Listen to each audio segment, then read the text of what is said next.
Sounds like people are sick and the choir wasn't here and attendance is just low today. People are still coming back from warmer places and exactly, lucky them. So we're going to talk today about translation and interpretation. We're going to kind of go through some exercises. That's a way of doing it. My prayer is part of that. It's a punchy prayer if you haven't read it, right? It's pretty direct. It was written by a person, he's still alive, though he's got to be very late 90s. His name is Stanley Hauerwas. He is still a Christian ethicist. I think he's the last theologian to actually show up on the cover of Time, a magazine, about 20 years ago. But he's very much in the Mennonite tradition and is a pacifist. And he wrote this prayer in 1998 when Bill Clinton bombed Iraq.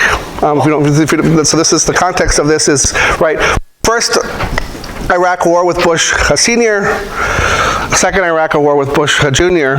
But in between there's still conflicts, and when we found out that the Iraqis tried to assassinate Bush Sr., because they didn't actually try, Bill Clinton responded by bombing Iraq.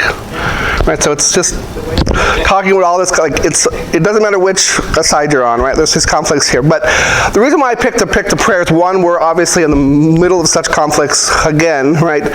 But two, like, it's punchy, right? It's not subtle at all, right? And I want us to, you don't have to pray it out loud, you can listen to it if you're not ready to say it. But what I want us to think about is the context of, think about the Old Testament prophets, right? And why they were always so poorly treated. It's because they talked like this to Israel. So like that's how we should hear it of, this is how a prophet talks to you in your own country, right? And will get us into thinking about how interpretation and translation isn't just sort of taking words and saying, I'm going to take this from one language and put it into another one. It's also bringing across, like, what is going on? I mean, again, there's some really obvious examples we can point to, like, if I use the sentence, I am gay, right? In 2020, you think I'm talking about my sexuality, right? In 1926, I'm saying I'm happy, right? The word has changed meaning over time. Well, same thing has to happen when you interpret a text like the Bible, right? You can't just say this word means this. You need to figure out, like, what's the context it's being used in, right?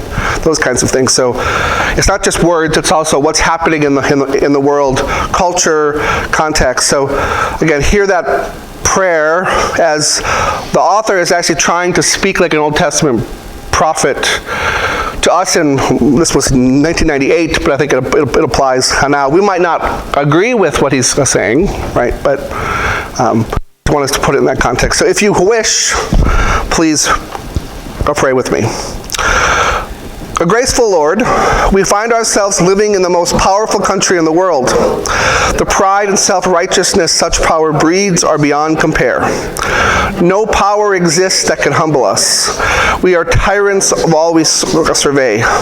We decide to bomb these people, send rockets against those people, kill those we call terrorists, all because we can. We are the most powerful people in the world. It is hard not to get caught up in such power. It is intoxicating. Save us from it. Sober us with the knowledge that you can judge this nation, you humble this nation, you will destroy this nation for our pride. Send us a reminder that you are God, that you alone have the right of vengeance, and if it be your will, make those we bomb instruments of your judgment. At the very least, save us from the normality of killing. Amen.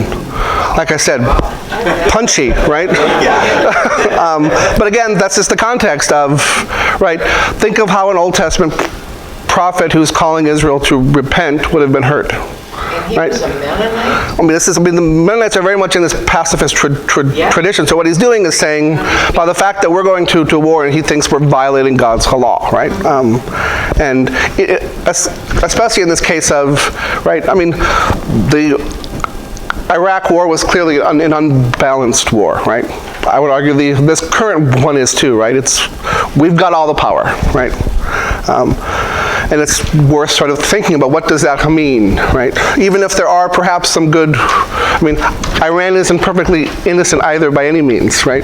This is part of the point, but it's gets us to at least think about what should we be thinking and doing here as Christians, right? Sometimes the most powerful don't win. Right, and sometimes the most powerful don't win, right? And again, think about, the Bible overall is a story of the most powerful getting kicked down, and the ones who don't have power being lifted up, right? And it's, again, we like to think we're the good guys. We all want to think we're the good guys, right? Right. And again, I think it's important to say, like, it's not clear that there's clear good guys and bad guys in lots of these conflicts, but it's worth, again, hearing how might the Bible speak to us, and this prayer, I think, highlights that. The sad thing is that we don't have a all-working homeland security because that was dismissed. Well. And I was listening to the gentleman who served under, I think, Barack Obama, or perhaps it was Joe Biden, and he was commenting that we are under Ohio. Yep. And we've seen that in West Virginia, et cetera. Right, there's all kinds of things. Yeah, right. We haven't seen the end of it. No, not by any means. So what I want us to get into today is really thinking about translation and interpretation of the Bible. And I do want to point out that they're very intimately tied activities, but they're not quite the same, right? So translation is taking something from one language and putting it into another, right? But to do that well, you have to interpret the text. You have to figure out what it means. So interpretation is trying to figure out what something means, whether it's an oral act, right, a speech act, right. So again, my example earlier of the sentence, "I am gay," right. You can't just take the word and put it into a different language. You got to figure out what I mean, right? Because again, that's the part of the problem is here in English, this same word has two very distinct meanings. Or even between USA and England. Right. The same words can have different meanings. Yeah. Like a bad word. Yeah. Right, and so I'll talk about this a little bit more, but have for about a decade been part of a team that's slowly translating some German books into English. But we have to think about our audience who's going to buy these books are both a British English and American English readers.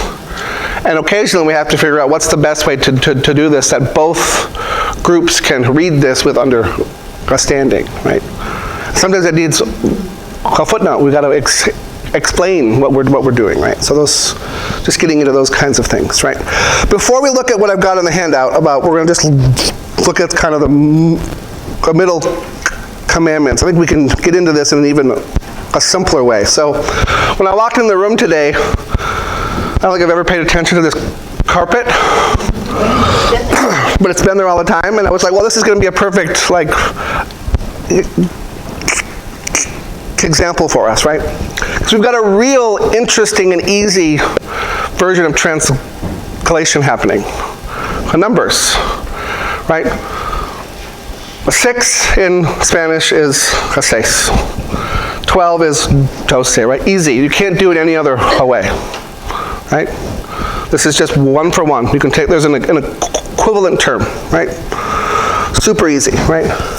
How about some of the other things? Do we have anybody in here? My Spanish isn't particularly good. I can kind of get by, but a frog. We were going to translate the animals. Anybody know the Spanish for frog? It's not on there, I don't think, but I think it's la rana. Herman? That would be good, right? But I think there's just a word for the animal, a frog, right? But how else do we use the word frog in English?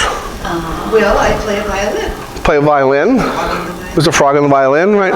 Frog in your throat, right? The one that I thought of right away was we sometimes call people who are French a frog, right? At least it's kind of an older way of thinking about it, right? And so when I walked in, I said, I wonder how do you do that in Spanish? And they don't use the name for the animal. There's a whole different word that means frog-alike, but it's the one that they also use to talk about a French person, kind of an uppity French person.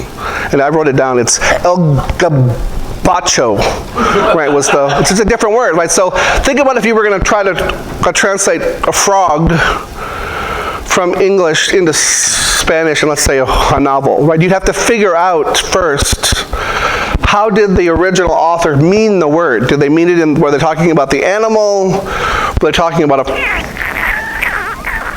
frog in your throat? Were they talking about a French person? You got to figure all that out first, and then you can put it in the other language. And Kermit, right? I mean, how would you do these kinds of things, right? Yeah, go ahead, Dale. Another example. Sarah Patrice, or Sister Patrice at St. Mary of Plains, whom I took 2 years of French from. Yep. She got us all together, our little class, to eat together, and we could only speak in French. And when it was all done, I said, "Oh, je suis pleine." And she said, "Oh, no, that means you're pregnant." Yeah. Yeah. I thought it was literal translation. Yeah. Oh, no, you're pregnant. Well, so here's another little example of this. So, and it's actually kind of the same story. When I was in first year German, we were learning how to say basic things, and of course we got like I'm hot, like I'm temperature-wise hot, and somebody said "Ich bin heißer," which is the word heiß, but that means I'm horny. Right? That's what it means. You have to say "Es ist heiß mir." It is hot to me, to say that the temperature feels hot. Right? Think about saying something like "I am blue." Right? We know that means sad. Right? If you translate that instantly into German, it means I'm drunk. Right? Right? My friend who's Spanish said, "You see that restaurant over there? It's called Shoney's." Yeah. He says that means underpants. Underpants, right. Yeah. Yeah.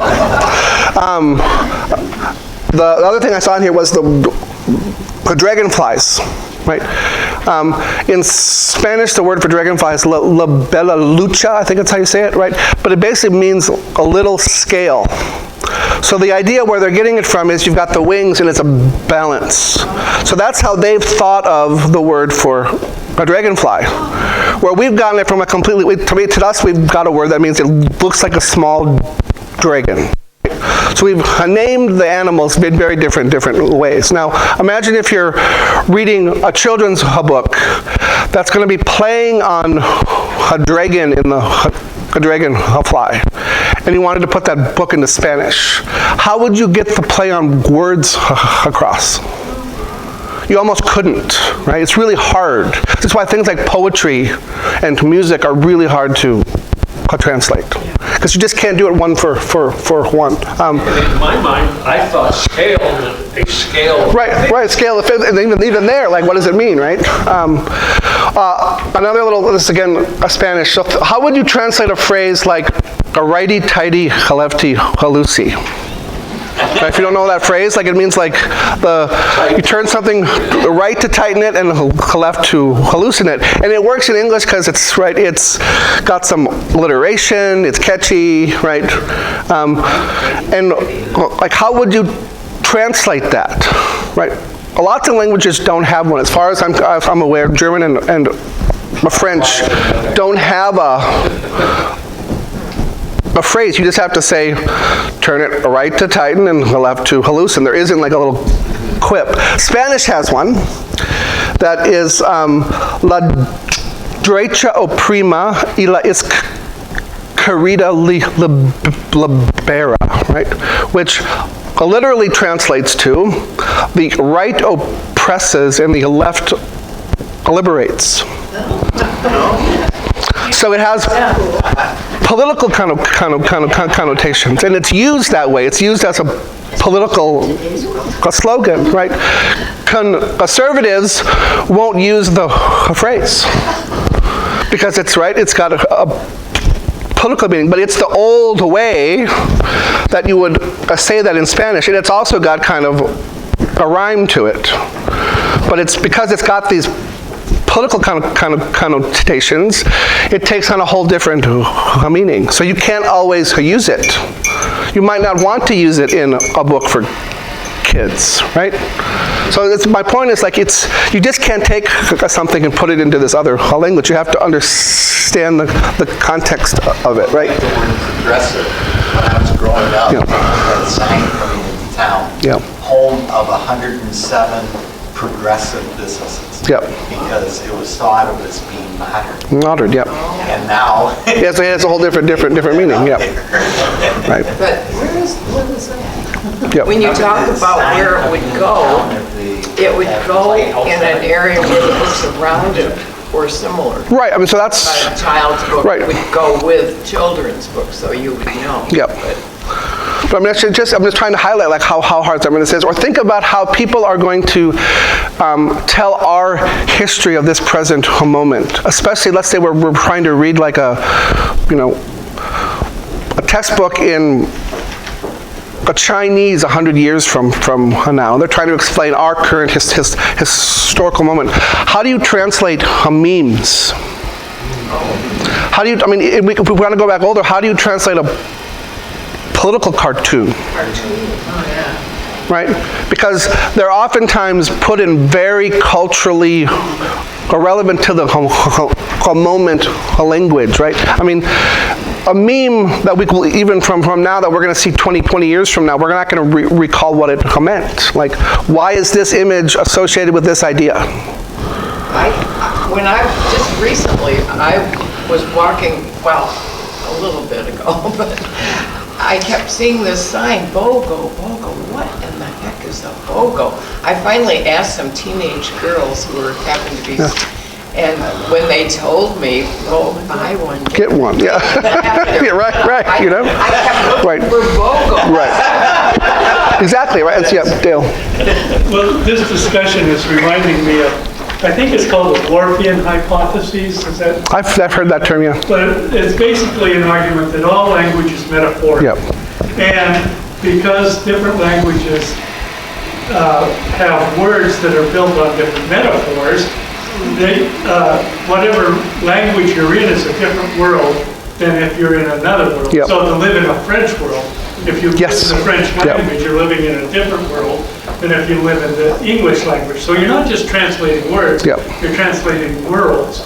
Now that's sort of an extreme position, the Dwarfian hypothesis. But there's some, like, there's this idea of, like, when your world and your ideas are shaped by the language that's kind of your native language, right? And when you have to try to get all that into a different one, sometimes it's just hard, right? Our cultures are somehow shaped by this, right? And I mean, we get into translating the Bible and theology. I know I haven't heard the sermon. I know a little bit what it's about. I think you guys, if you've heard it, at least at one point we're talking about a justification and a righteousness, right?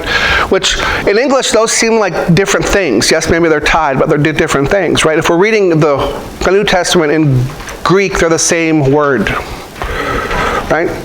And that word brings up ideas of law and right, right? If we're going to read the New Testament in German, it's the same thing. These words, they're all legal words that have ideas of law in them, right? Righteousness, it's got that word right in there, but we don't think of it as a legal term. We think of it as like you're holy, right? But it's a legal term. You're corresponding to what is right, which is actually closer to what we think a justice is, right? But it's English has pulled these things apart, right? So if we go back to the memes and the politics and things, right? I'm going to give you two examples, and then we'll actually dive into this. So I was talking earlier about translating some German books. The author we're translating is a person named Karl Barth. Maybe you've heard of him. He's 20th century theologian. His first book was a commentary on the book of Romans, and there were 2 editions. A second one was written in the late 20s. It's been translated into English, poorly, but it's good enough. But the first one is really hard. It's never been translated into English, in part because it was written in 1919, and he uses all of these military terms, and he's using ideas and quotes and concepts and words that are coming from like songs people were singing during the time, or the fact that everyone was using military language because you're in the middle of a war, right? But they're like slang terms. So how do you translate? Do you take it from a slang? Do you try to find the best English slang? Or do you just explain the concepts, right? Do you go righty-tighty, lefty-loosey, or do you just say, well, to tighten you turn right, and to loosen you turn left, right? You lose something if you do it that way, but you may explain the accuracy better, right? Again, this gets into translating poetry, right? Think about, like, we read Homer and the Odyssey and the Iliad, right? I mean, it really is true. I took a class in college, which was a whole year long, where all we did was read both those texts in Greek. Right? I mean, we're reading like pages a day. That's because it's hard, right? But you haven't appreciated Homer until you've read it in the original, because it's in a meter. It's poetry, right? Things rhyme. There's like allusions, like images that are like caught up here, and then they don't appear again for several pages afterwards, that you can't get in English, right? Our English translations tend to say, well, let's just forget that it's a poem and translate it into prose accurately. So you get the ideas, but you don't get the poetry. You have lost something, right? And there's no other way to get it back, really, right? Unless you're going to go read it in the original, right? Parts of the Bible operate that way, right? Like the Psalms are poetry. You lose something. I'm glad we have them in English. You should keep reading them in English, but you do lose the poetry, right? If we go back to the politics, the book of Revelation is steeped in first century Roman politics. Because that's really what it's about. It's about a church being oppressed by Roman authorities. But if you don't know any of that, it's really easy to say, well, God is speaking to me right now in my situation, and this is all about the end times coming, right? It's a mistake, actually, to think that this is all about the future. It's about the fact that God is with us right now when things are bad or when things are good, right? But if we don't catch the politics because it's not our context, we misread the text, right? So it's all these things in the back. So let's actually kind of come back and make this easier. So I put just here the commandments 6 through 8. You may know them as 5 through 7. Not all Christians agree on how to number them. In most of our contemporary Bibles, so this is the first bullet point there on the first page. So the NRSV, which is our Pew Bible, and other contemporary translations like the NIV. Well, I'm not going to go through all of them, but all these ones, this is what we're used to hearing. You shall not murder, you shall not commit adultery, you shall not steal. Right? That's what they are. We get a couple others which just kind of tweak this a bit. Do not murder. Do not commit adultery. Do not steal. Right? Same basic idea. What's a different? It's corporate as opposed to personal? Possibly. One is a choice, and the other is Well, they're both reaction. commands, because a shall actually in English is a command. You shall not do this. You shall not pass, or something like that, right? That's so it's the same, but it's a pronoun rather than a don't. right? One is an imperative without a pronoun, the other is an imperative with a pronoun, which actually gets us back into the ancient text. The Hebrew has no pronoun. It just says, don't kill. When it got translated into Greek 200 years before Jesus, it got a pronoun. You shall not kill. You don't kill, right? Because that's how you say it. Greek has to have a pronoun kind of built into it. It has to. It's the way the language works. English can do both. So we're actually getting just reflections of that, right? But both are fine, right? We get the Amplified Bible, which is this is a Bible that tries to explain things a bit. So it says, you shall not commit a murder. And then they tell us what a murder is. Unjustified, deliberate homicide. Which I guess if you can justify it, then it's not a murder. So it's okay. Right? Exactly. Well, so this is what we're getting to see, right? This says, you shall not commit adultery. That's evidently really super clear. They don't bother explaining it. And then it says, you shall not steal, which means to secretly, openly, fraudulently, or through carelessness. Right? They're trying to explain all the ways you might take something that isn't yours. So it's okay if it's an accident, but not if the accident is careless, I guess, right? It's actually going pretty far, right? Some older English versions say thou shalt not, so we're getting that thou word in there, which I always like. Thou, remember, I've told you all this before, but thou is personal. So here it's God speaking to us like he's our dad, right? Rather than a king, but he's saying, thou shalt not do this. But notice it's kill rather than murder. That gives it a whole different kind of connotation, doesn't it? Right? Yeah. And actually all the older versions say kill. You can't separate the unjustified and deliberate. Right, exactly. So that's I mean, and again, does it mean kill anytime? So is war off the table?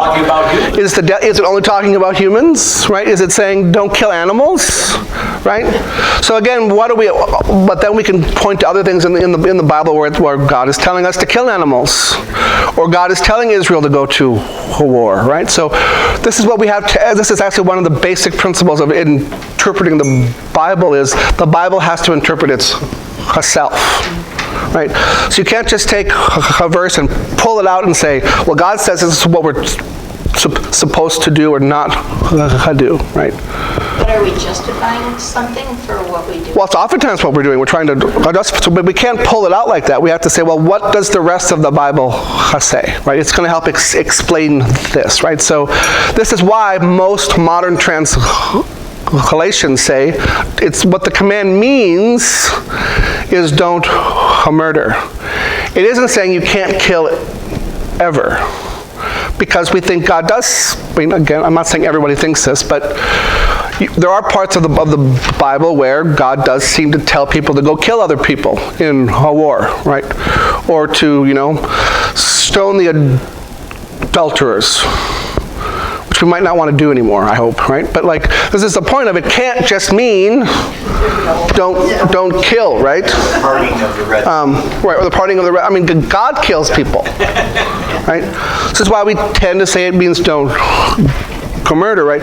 But it gets tricky real quick, right? Because actually, even in the Hebrew, the word means both things. So if we go back to the original Hebrew, where sometimes it clearly means don't kill anything. You can't end a life. And sometimes it means don't murder, because it talks about it's okay if you accidentally kill someone. So sometimes this word actually means, well, you can accidentally kill, because you can't accidentally murder anyone. By definition isn't an accident. It's something planned out. Right? But again, that is our distinction. That is, legally. Legally, that's how we use it. There's different degrees. Right, exactly. So it's even different degrees. But this is the point of it. This is why this is hard of. We can't expect that the people writing the Old Testament are operating with our distinctions. We have those distinctions, right? They're just using a word that for them has multiple meanings, where we have ways of cutting this up, right?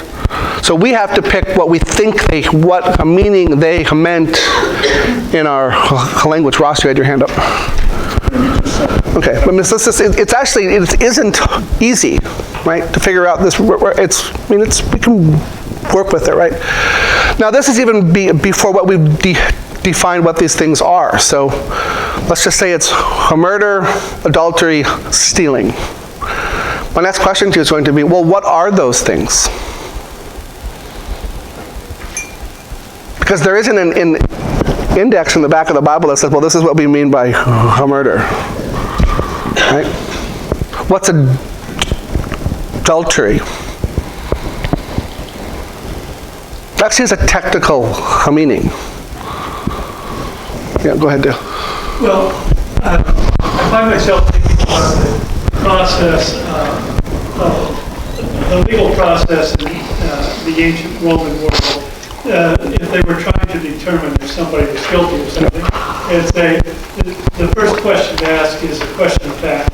Did Mr. Jones kill Mr. Smith? Yep. That's just a fact. And then the second one is, well, how shall we define it? Was it an accidental killing? Was it some kind of manslaughter? Was it murder? Was it heinous murder? Those are technical definitions that we've been saying. So fact, definition, and then the third one was severity, or how bad it was. Was it a heinous murder, and so on? And then, of course, the last one was, are we arguing in the right course? Right.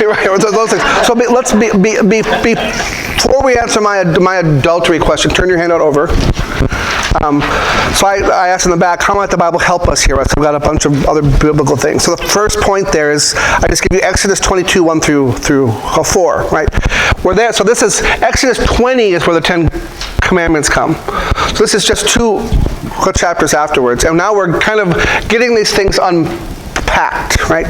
So it says, if a man steals an ox or a sheep and kills it or sells it and he gets caught, he shall repay 5 oxen for an ox and 4 sheep for a sheep. So they're actually saying, well, this is how much you have to repay, right? If a thief is found breaking in and is struck so that he dies, there shall be no blood guilt for him. But if a son has risen on him, there shall be blood guilt for him. He shall surely pay, right? So the idea here is, someone breaks into your house and you fight them off and they die, but it's nighttime, you're innocent. But if it was during the day, you're in big trouble. Why? Because you can't see them. Because you can't see them at night. This is the ancient world. There's no light switch. There's no street lights, right? It's dark in your house at night. You put the candles out. The oil lamp is out, right? And perhaps it's cloudy, right? So the idea is, you didn't know, like when you picked up a log to hit them with, and you swung at them, you didn't know you were hitting them in the temple, and they died. If you can see them during the day, you should be able to aim better. So the idea is, it's okay to protect yourself from this person, but you cannot intend to kill them. At night, we don't know if you intended to kill them or not. But because it's nighttime, the idea here was, you're off the hook. You were just trying to defend yourself. You couldn't see. But if it's during the day, you should have had your act together enough that you didn't hit them to kill them. That's the idea, right? So notice they've had to now unpack this command, don't kill. And they're actually now defining it as, well, it's an intentional killing. That was your goal, right? So it's okay to hit someone. It isn't okay to hit them to try to kill them. Now, hold on one second. If we take the same principle, if we think this is what God is telling us, how does this work in 2026 when the person breaking into my house probably has a gun, and the only way I'm going to protect myself from this person with a gun is I also have a gun? How do you use a gun in a non-intentionally lethal way? Should have been the leg.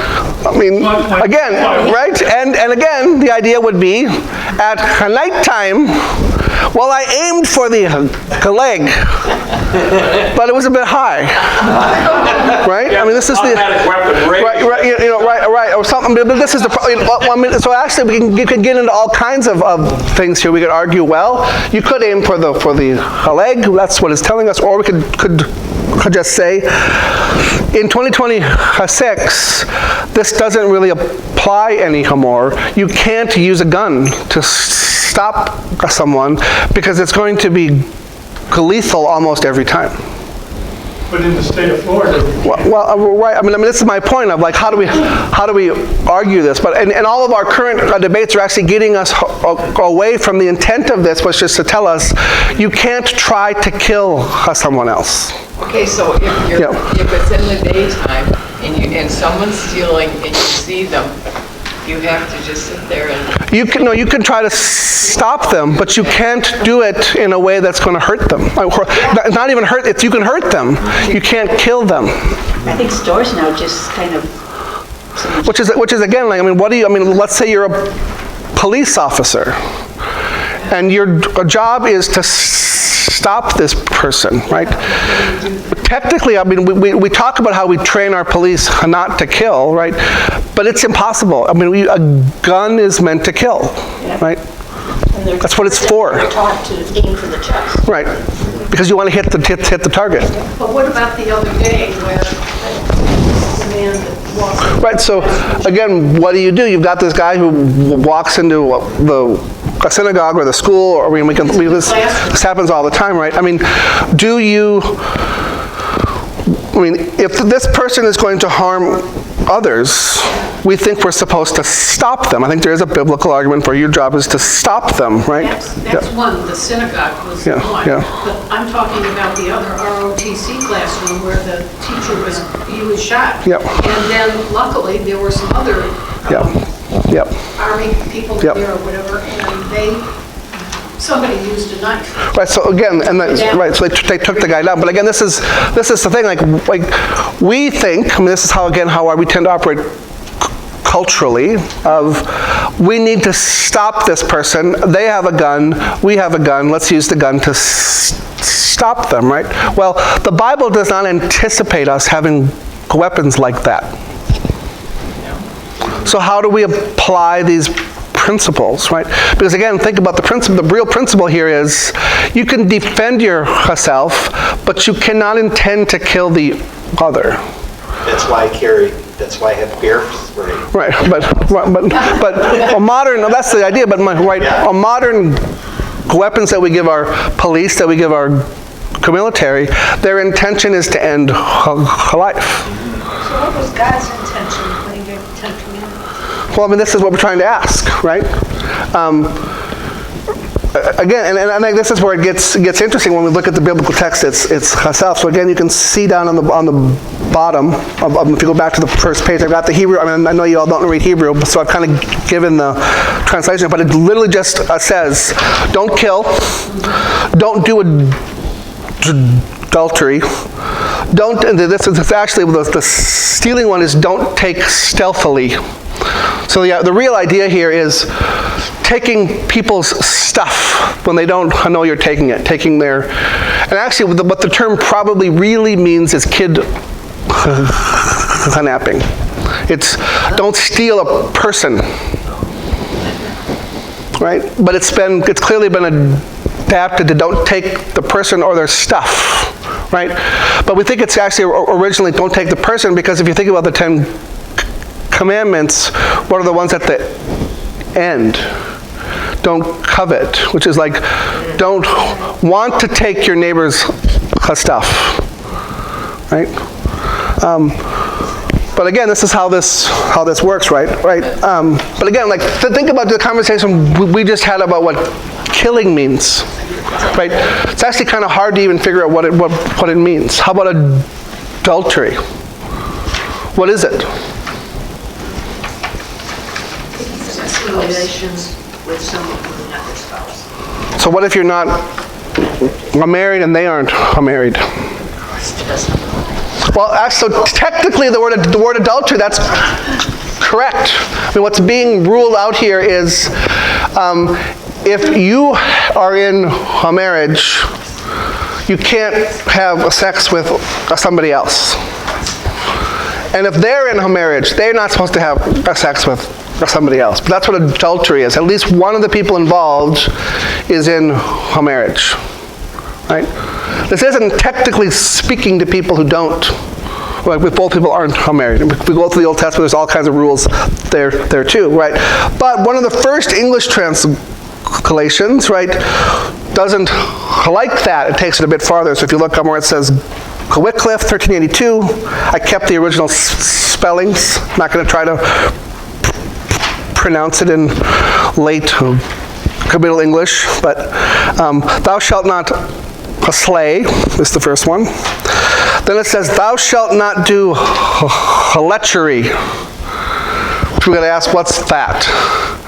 And that's actually, in the context, it's any sex outside of marriage. So it's not just that the people are married, it's, teenagers. The whole thing here is being, right, condemned. But it's actually not what the original says. The original says adultery, right?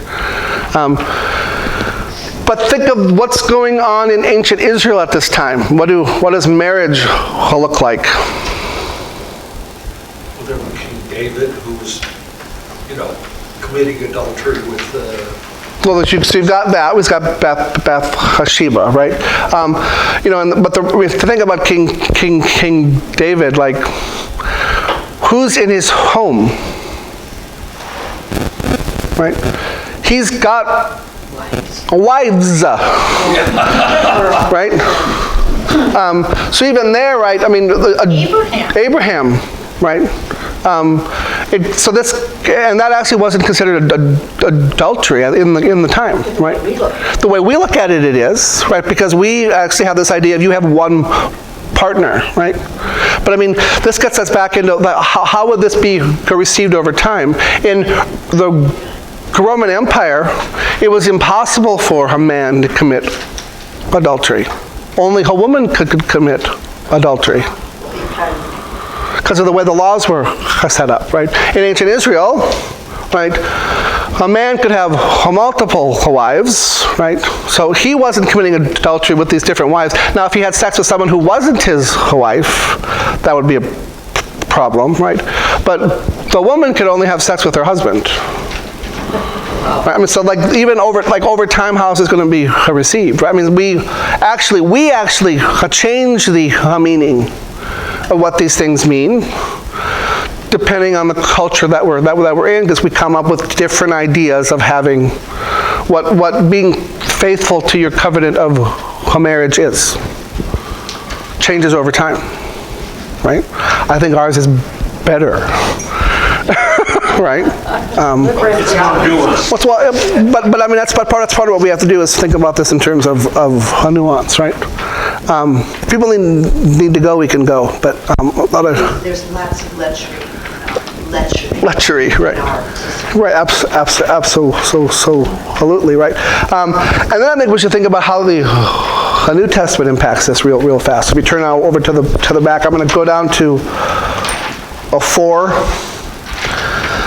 So Jesus in the Sermon on the Mount says, "You've heard it said in ancient times, you shall not murder. Whoever murders shall be liable to a judgment. But I say to you that if you are angry with your brother or a sister, you'll be liable to a judgment. If you assault them, you'll be liable to a counsel," right?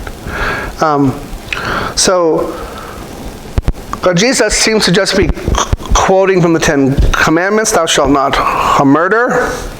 He uses the same word as the Greek translation of the Old Testament, right? But notice how he makes it way more strict. He's not now condemning the action. The Old Testament just condemns the action, right?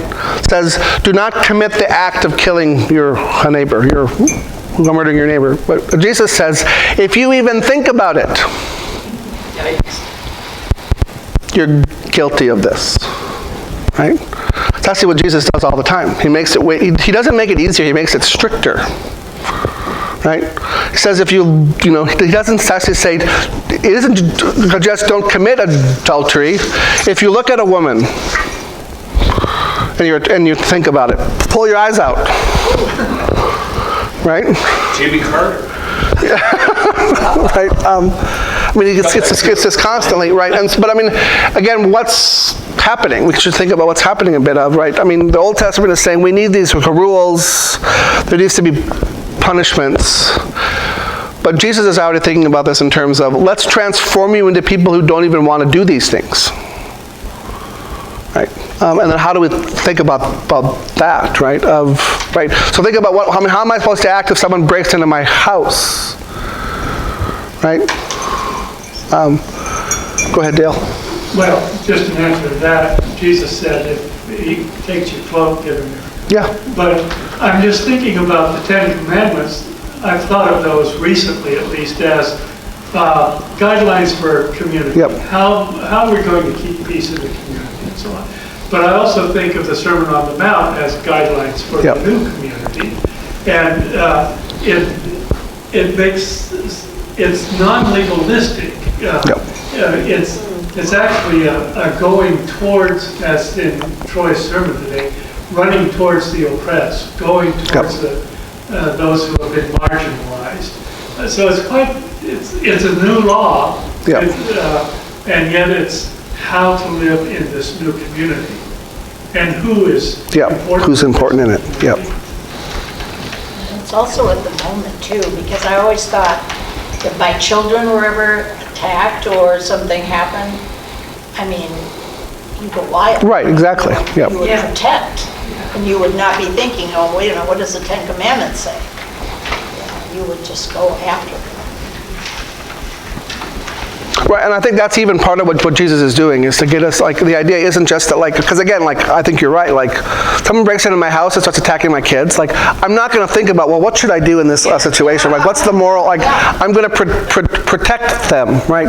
I'm going to act out of instinct, right? But again, that's what Jesus is trying to get us to do, is like, we need to become people who we don't have to think about what to do. We just do the right thing, right?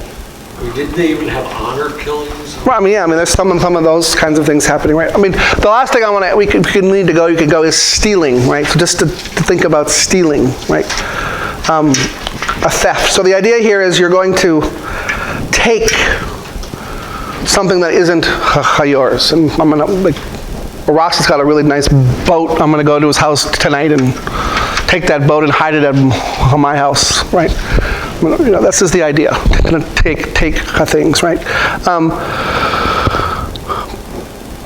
But what if we turn it around? What if it's I hoard all of the resources that other people need? Say that again. What if I hoard resources that you need? Isn't that stealing from them? That's stealing from them. So actually the Christian tradition has consistently said that the person who's guilty of stealing is the person who hoards. So you're actually okay to say, well, Matt's got enough food for 2 or 3 years because he's hoarded it all, and we don't have enough for tomorrow. It is permissible for us to go take it from him, as long as we don't take so much that he doesn't have any. That's an issue in Central America, where these big plantations have taken over the land of the people, and then the peasants are not allowed on the land, but if it hasn't been used for a while, the peasants will go in and claim, start cultivating land. And then, of course, Yep. we come in and tell them we can't do Not how this that works, because right. we're friends with the people in Yep, charge of yep. it. So. But there still seems to be that a sense of they're hoarding the land, they're keeping us Yep. off. We have a right, justice to that, Yep. to use that land. But, and again, like the principles in a place are, I'm allowed to do what I need to do to survive, right? But not in a way that starts giving me an advantage over you, right? So if I need to eat, I mean, you know, the example is like the Disney movie Aladdin, right? He gets caught stealing bread because he's hungry, right? That's actually permissible. It's if he goes and steals 10 loaves and then starts selling the other 8 of them after he ate 2. Right? That's stealing because he's trying to take to then make profit. It isn't just to survive. But the Christian tradition has interpreted the Bible afterwards to say consistently, if I'm withholding things that you need and it's more than what I need, I'm the one guilty of theft. When I'm ultimately stealing from you is your life. I'm also guilty of a murder, right? But again, this is the point of these very things have to be defined. What does it mean to steal? Well, it actually is different from context to context. Right. Okay, we've done enough.